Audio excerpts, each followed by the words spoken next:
प्रधानमंत्री नरेंद्र मोदी ने अमृतसर में जलियांवाला बाग के नए स्वरूप का वीडियो कॉन्फ्रेंसिंग के जरिए उद्घाटन किया। इस दौरान उन्होंने कहा कि नया परिसर नई पीढ़ी को प्रेरणा देगा। जलियांवाला बाग आज़ादी की लड़ाई का प्रतीक है। ये हमेशा आज़ादी के लिए दी गई कुर्बानी को याद दिलाएगा। प्रधानमंत्री नरेंद्र मोदी ने कहा कि जलियांवाला बाग वो जगह है जिसने सरदार उधम सिंह, सरदार भगत सिंह जैसे बलिदानियों को हिंदुस्तान की आज़ादी के लिए मर मिटने का हौसला दिया।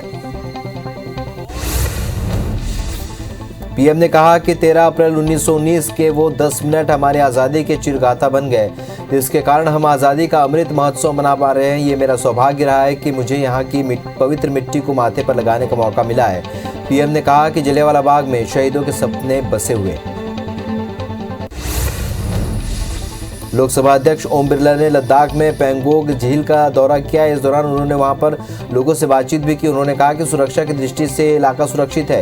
यहाँ के नागरिक भी प्राकृतिक विपदा और विषम परिस्थितियों के बाद भी देश की रक्षा में सहयोग कर रहे हैं। केंद्रीय गृह मंत्री अमित शाह 3 दिन के गुजरात दौरे पर हैं। उन्होंने अहमदाबाद में जिला आधारभूत संरचना योजना सलाहकार कमेटी के सदस्यों के साथ बैठक की और उचित निर्देश दिए।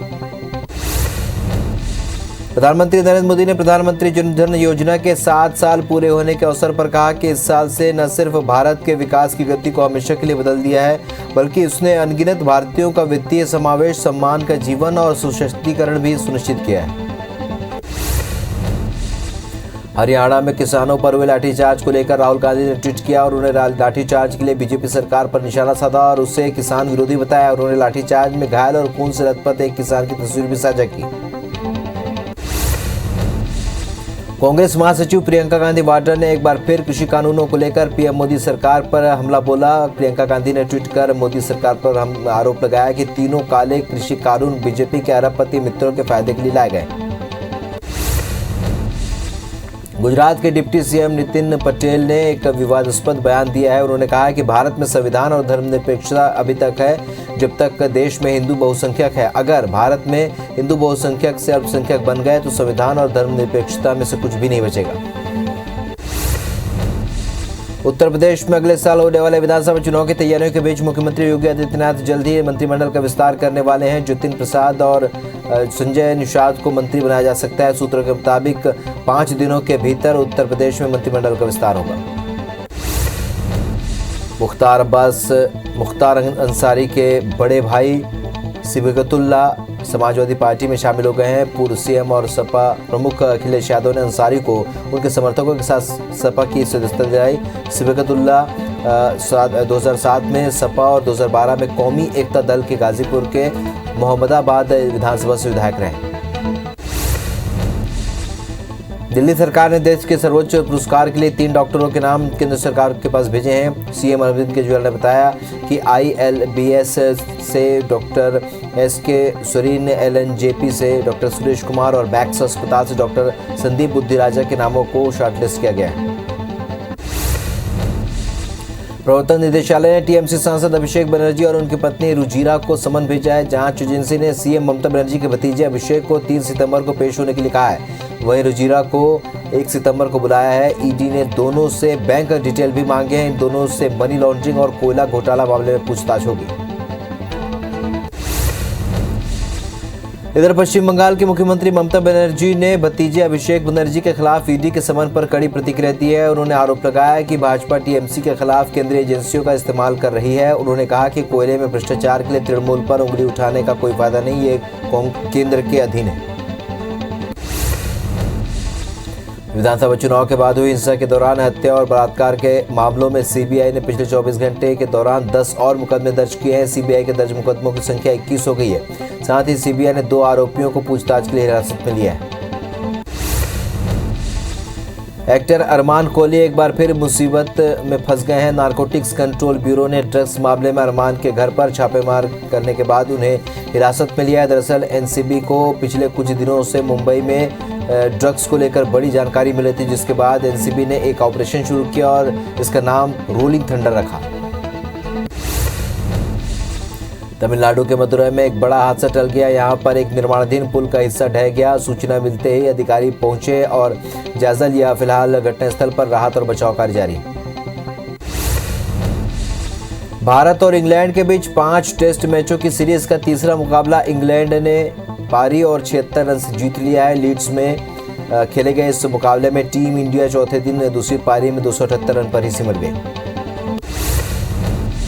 भारत की भाविना टेबल टेनिस के विमेंस सिंगल्स में क्लास 4 के कैटेगरी के फाइनल में पहुंच गई है और इसी के साथ टोक्यो ओलंपिक में भारत का पहला गोल्ड या सिल्वर मेडल पक्का हो गया। उन्होंने चीन की झांग मियाओ को हराकर फाइनल में जगह बनाई है। प्रधानमंत्री नरेंद्र मोदी ने ट्वीट कर भाविना पटेल को बधाई दी। प्रधानमंत्री ने अपने ट्वीट में लिखा कि पूरा देश आपकी सफलता के लिए प्रार्थना कर रहा है। अपना सर्वश्रेष्ठ दें और बिना किसी दबाव के खेलें। केरल में कोरोना वायरस कहर बरपा रहा है। पिछले 24 घंटे में राज्य में कोरोना के 31,265 नए मामले सामने आए हैं, जबकि 153 लोगों की संक्रमण के चलते मौत हुई है। बढ़ते मामलों के मद्देनजर राज्य के मुख्यमंत्री ने अगले सप्ताह से रात में कर्फ्यू लागू करने का ऐलान किया है। केंद्र ने राज्यों से कहा है कि वो टेस्ट, ट्रैक, ट्रीट, वैक्सीनेशन और कोविड उपयुक्त व्यवहार का पूरी तरह से फोकस करें। साथ ही कोविड उपयुक्त व्यवहार जिसमें फेस मास्क लगाना, सोशल डिस्टेंसिंग का पालन नहीं कर रहे लोगों पर फाइन लगाने की बात कही। महाराष्ट्र में आगामी त्योहारों के मद्देनजर केंद्र ने राज्य सरकार को इन त्योहारों पर स्थानीय तौर पर लोगों के जुटने पर पाबंदियां लगाने पर विचार करने को कहा है, ताकि कोविड-19 के प्रसार को रोका जा सके। महाराष्ट्र के मुख्य सचिव को पत्र लिखकर केंद्रीय स्वास्थ्य सचिव राजेश भूषण ने आग्रह किया। अमेरिकी सैनिकों ने काबुल हवाई अड्डे के 3 गेट और कुछ अन्य हिस्सों को छोड़ दिया है। इसके बाद तालिबान लड़ाकों ने इन क्षेत्रों का नियंत्रण अपने हाथ में ले लिया है। टोलो न्यूज ने इसकी पुष्टि की है। काबुल एयरपोर्ट पर हमले का अमेरिका ने बदला लिया है। आईएसआईएस के ठिकानों पर अमेरिकी सेना ने एयर स्ट्राइक किया और एक वरिष्ठ अमेरिकी सैन्य अफसर ने बताया कि उनके ड्रोन हमले में आतंकी संगठन आईएसआईएस के 2 आतंकी मारे गए, जबकि एक घायल हुआ है। काबुल एयरपोर्ट के एंट्री गेट के पास एक बार फिर से फायरिंग की गई है। फायरिंग के बाद यहां पर अफरा तफरी मच गई। यहां पर आंसू गैस के गोले भी छोड़े गए। फायरिंग किसने की, फिलहाल ये साफ नहीं हो पाया।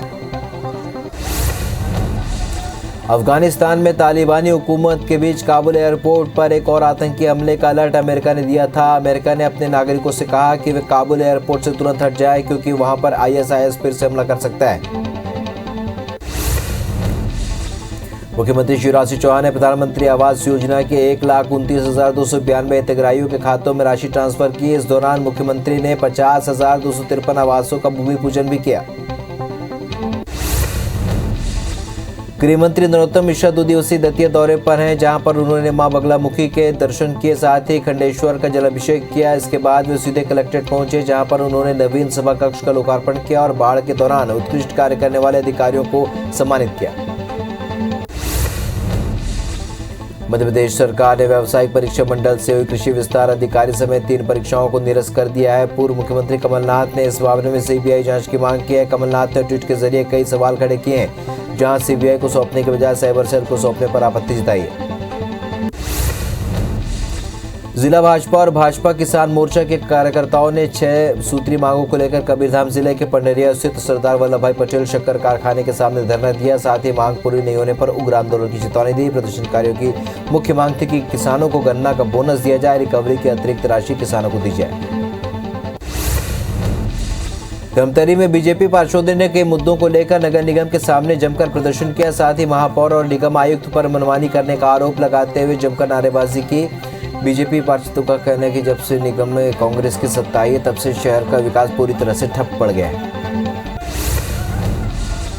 छत्तीसगढ़ में अनुकंपा नियुक्ति की मांग को लेकर शिक्षक अनुकंपा संघ का धरना जारी है। बीते 38 दिन से लगातार अनुकंपा संघ प्रदर्शन कर रहे हैं। वहीं हलषष्ठी के मौके पर आज शिक्षक अनुकंपा संघ की महिलाओं ने व्रत रखा और धरना स्थल पर ही पूजा किया। कवर्धा जिले में ग्रामीणों ने टीआई पर बदसलूकी और गाली गलौज का आरोप लगाते हुए एसपी कार्यालय का घेराव कर दिया। दरअसल भिंभौरी गांव में इशराइल खान नामक एक युवक ने चरवाहे के साथ मारपीट भी की। ग्रामीण का आरोप है कि मामले को लेकर सरपंच समेत सभी थाने पहुंचे तो टीआई ने रिपोर्ट लिखने से इनकार कर दिया और बदसलूकी की। मध्य प्रदेश खेल विभाग ने प्रदेश के सर्वोच्च खेल पुरस्कारों की आज घोषणा कर दी है। प्रदेश के करीब 10 खिलाड़ियों को विक्रम, 13 खिलाड़ियों को एकलव्य, 3 कोच को विश्वामित्र और एक खिलाड़ी को प्रभास जोशी और एक लाइफ टाइम अचीवमेंट अवार्ड दिया जाएगा। टोक्यो ओलंपिक में भारतीय हॉकी टीम का हिस्सा रहे विवेक सागर को विक्रम अवार्ड और उनके कोच को विश्वामित्र अवार्ड से सम्मानित किया जाएगा। रीवा के नगमा ग्राम पंचायत के निलंबित सचिव ने पंचायत के शासकीय खाते से 2,18,000 रुपये निकाल लिए, जिसमें सरपंच की साठगांठ भी सामने आई है। मामले की जांच के बाद जहां जनपद पंचायत सीईओ अरुण भरद्वाज ने निलंबित सचिव के खिलाफ कार्रवाई के लिए जिला पंचायत सीईओ को पत्र लिखा है। कोरोना काल में गरीबों के राशन पर डाका डालने वाले पीडीएस दुकानों पर कार्रवाई शुरू हो गई। इसके तहत ग्वालियर में 31 पीडीएस दुकानों को नोटिस जारी कर दिया गया। इन दुकानों ने केंद्र और राज्य सरकार से मिलने वाले पीडीएस को गरीबों में नहीं बांटा और कलेक्टर के आदेश पर फूड ऑफिसर ने नोटिस जारी किया। ग्वालियर चंबल संभाग में बाढ़ का जख्म लोगों के जीवन में देखने को मिल रहा है। ऐसे ही एक दर्द बच्ची के गाने में भी सुनने को मिला जो सबके मन को झकझोर रहा है। भीतरवार के बामोर गांव की खुशबू ने गांव के चौपाल में बॉलीवुड सॉन्ग इस भरी दुनिया में कोई भी हमारा ना हुआ गैर तो गैर हुए अपनों का सहारा ना हुआ भी गाया। ग्वालियर को पहली बार एयर कार्गो की सौगात मिली। ग्वालियर से 8 शहरों के लिए निजी विमान कंपनी की हवाई सेवा संचालित है, जिसको कार्गो का अप्रूवल एयरपोर्ट अथॉरिटी से मिल गया है, जिसका आज विधिवत रूप से चैम्बर ऑफ कॉमर्स के साथ मिलकर स्पाइस जेट कार्गो की शुरुआत की गई। नीमच से एक बेहद शर्मनाक वाकया सामने आया। गरीब आदिवासी युवक को कुछ लोगों ने सरेआम पिकअप वाहन के पीछे बांधकर घसीटा, जिससे युवक की मौत हो गई और पुलिस ने इस मामले में 8 लोगों को नामजद आरोपी बनाया, जिसमें प्रमुख आरोपी शीतरमल गुर्जर और महेंद्र गुर्जर को गिरफ्तार कर लिया गया। दतिया में गोलीबारी की घटना लगातार बढ़ती जा रही है। ताजा मामला जिले के वार्ड क्रमांक 7 का है, जहां पर रहने वाले शहजाद खान पर कुछ लोगों ने ताबड़तोड़ गोली चला दी, जिसकी अस्पताल ले जाते वक्त मौत हो गई और मामले में पूर्व कांग्रेस के जिलाध्यक्ष नाहर यादव के बेटे समेत 5 के खिलाफ हत्या का केस दर्ज कर लिया गया। ग्वालियर के महावीर कॉलोनी में जमीन विवाद के चलते 2 पक्षों में विवाद हो गया। इस दौरान महिलाओं ने एक दूसरे के साथ मारपीट की, साथ ही फायरिंग भी की, जिसमें कई लोग घायल हो गए, जिन्हें इलाज के लिए अस्पताल भेजा गया है। वहीं पुलिस ने दोनों पक्षों के खिलाफ मामला दर्ज कर जांच शुरू कर दी। जांजगीर चांपा की नवागढ़ पुलिस ने सगी बहनों की हत्या के आरोप में उसके भाई के बेटे और पत्नी को गिरफ्तार कर लिया है। पुलिस के मुताबिक जमीन का बंटवारा लेने से नाराज भाई विनोद कश्यप ने पत्नी और बेटे के साथ मिलकर 27 अगस्त को अपनी दोनों बहनों की हत्या की थी। बिलासपुर के रतनपुर में ढाबा संचालक से मारपीट का मामला सामने आया। 3 युवकों ने चोरी का डीजल खरीदने का आरोप लगाते हुए ढाबा संचालक की पिटाई कर दी, जिससे ढाबा संचालक को गंभीर चोट आई। पुलिस ने आरोपी युवकों के खिलाफ मामला दर्ज कर लिया, साथ ही उनकी तलाश शुरू कर दी। रायपुर एयरपोर्ट में देसी पिस्टल लेकर घूमते हुए एक युवक को पुलिस ने गिरफ्तार किया है। पुलिस और एसटीएफ की टीम आरोपी अमर द्विवेदी से पूछताछ कर रही है। आरोपी वीआईपी मूवमेंट के दौरान एयरपोर्ट पर घूम रहा था। बलरामपुर के रामानुजगंज पुलिस ने मुहर्रम के दिन मारपीट कर युवक से लूटपाट करने वाले 2 आरोपियों को गिरफ्तार किया है। पुलिस के मुताबिक पीड़ित मुहर्रम जुलूस का वीडियो बना रहा था और इसी दौरान जुलूस में शामिल 2 युवकों ने उसे वीडियो बनाने से मना करते हुए उसके साथ मारपीट की और 10,000 लूटकर फरार हो गए।